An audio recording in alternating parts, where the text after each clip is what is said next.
Alright, so I'm getting all prepared to bake. Baking is way different than just cooking. It's precise. It really is. And you really have to follow the instructions for baking. And I like to get all my stuff ready.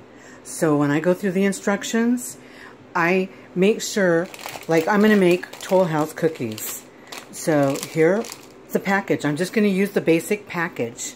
So I thought this was easier to do if I just follow the package and show you what I mean. So, you know, it tells you 2 1/4 cup of all-purpose flour. So it also says to preheat your oven. So all this is ready. I'm going to go to my oven. I'm going to put it at 375 and I'm going to get it ready. So I'm just showing you that. I already did all that, but I want to show you because I want it all to be very easy.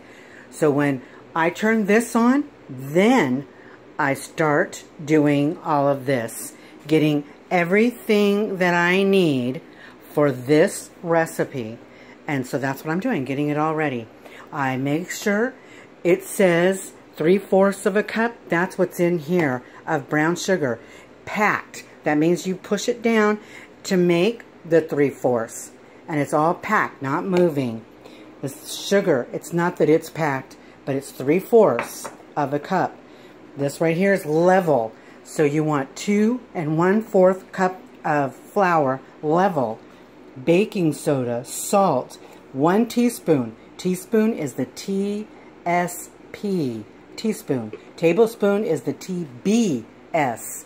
So don't confuse your little utensil for a tablespoon and a teaspoon. They're different. Use good pure vanilla when baking, as much as you possibly can. I got the pure vanilla, but I got the cheaper version. In baking also, they always say, well, most of the time, it's unsalted or salted. Baking these cookies, it did not say, but I already know that I'm going to add to the dry ingredients salt. I don't want my cookies to be very salty or over sweet, so I want it unsalted.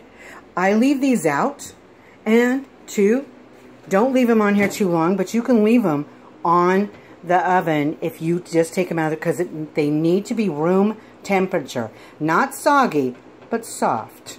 Not really like when you leave it overnight. It's really just, oh gosh, you can just smear it. This, you don't want to be able to do that, but you want it to be soft. You don't want it to be hard at all. And you're going to think, so my dry ingredients will all go in here. Now your dry ingredients are just going to be this size. You're not going to have any more dry. Now if you were, then you would want a bigger container. Because this, when you mix up all your wet ingredients, you mix that first.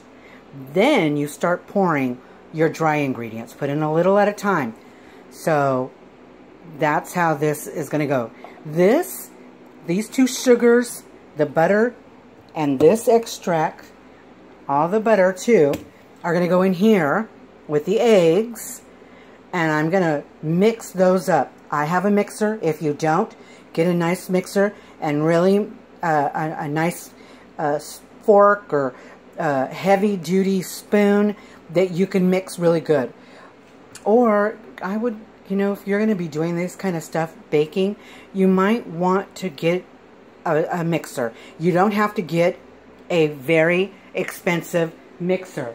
I have my little cheapy mixer, and it has lasted me for years.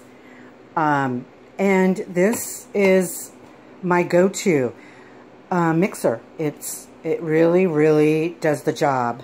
But like I said, if you don't have one, don't worry. You can mix it by hand. You don't have to have a blender to do it or a mixer to do that. It's just nice. It makes it very easy. Smooths out your stuff very nicely.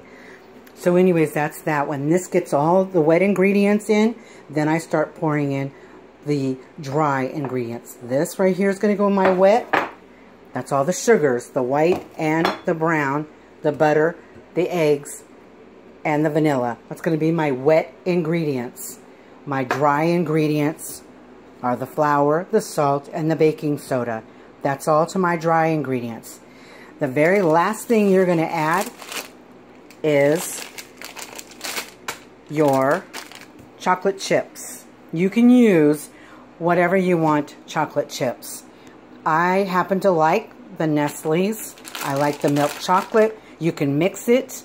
You can use the peanut butter. You can use peanut butter and chocolate. You can use nuts.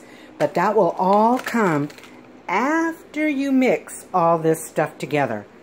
So after it's all mixed, then you put in, if you want nuts, walnuts, pecans, whatever you want in it, raisins, and these all go in after. And don't use your mixer to mix that in. Use your hand or a spoon to mix all that in. And then it will come together very nicely. All right, so I will be back after I put all get my wet ingredients together. All right.